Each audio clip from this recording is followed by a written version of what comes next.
Kuring apal tanggung jawab jadi guru teh teu sagawaya. Teu bisa heureuy mun urang boga predikat guru teh. Sanajan lain di sakola, kuring anger we disebut ku guru. Mun ka warung, ku tetangga anger we sok disebut ku guru.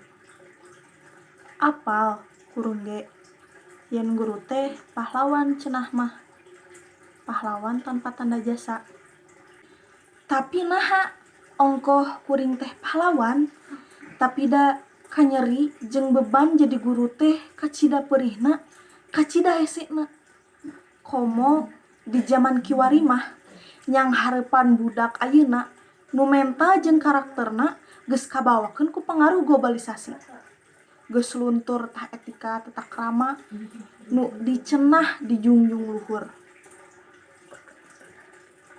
Budak ayeuna mah teu ngahargaan saeutik-eutik acan ka kuring. Di dieu kuring mikir, naha salah kuring nu teu bale ngajarna?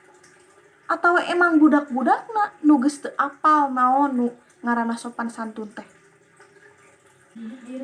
Kuring geus neangan cara naon wae anu bisa dipake keur ngajar ngarah barudak teh bisa kana pangajaranana.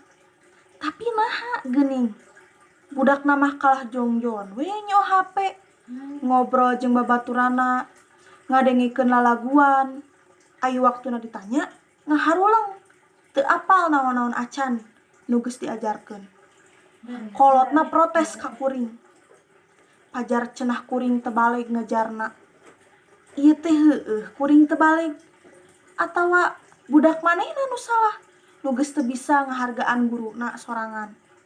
Ka kantor pupuhu sakola ngadu, cenah kuring guru nu teu baleg.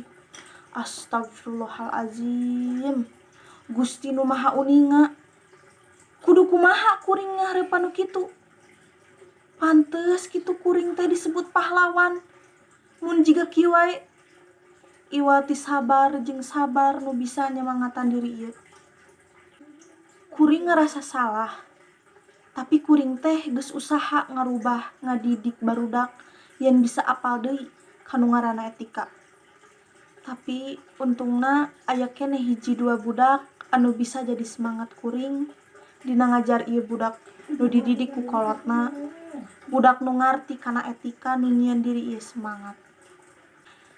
Yen kuring teh kudu bisa ngadidik nu lain meh hade kalakuanana jeung teu ninggalkeun sopan santun anu jadi pangawaruh pangluhurna.